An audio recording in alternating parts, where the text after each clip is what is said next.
It's an honor to be with all of you today. Thank you so much for coming. I published this book a while ago.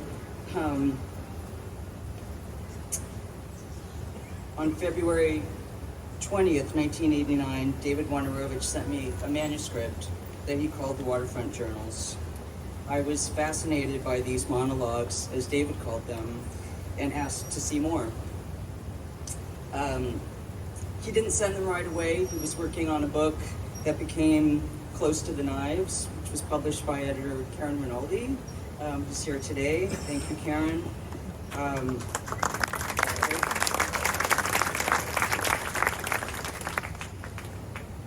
David and I then discussed another project,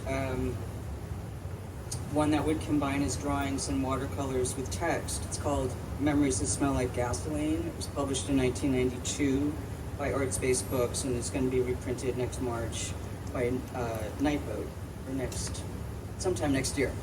In the process of putting this collection together, David found in his notebooks an early draft from the Diaries of a Wolf Boy, which is now the final story in this collection. Many of the monologues have been published over the years in small magazines, chapbooks, and anthologies. David intended to work on the Waterfront Journals as his next literary project after Close to the Knives and after Memories, but he became ill. He had written these texts before he had AIDS, before becoming an activist, before establishing himself as a painter, photographer, video maker, and performance artist.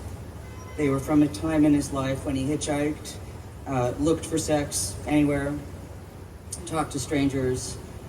Before he died, David and I discussed how these early writings might be received. He thought people wouldn't believe these characters existed in the world.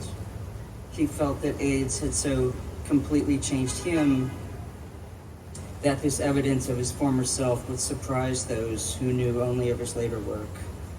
He felt it revealed his romanticism, his idealism, his orientation to the world before rage and hopelessness set in. After he died on July 22nd, 1992, I found a letter he sent me with this original manuscript 3 years earlier.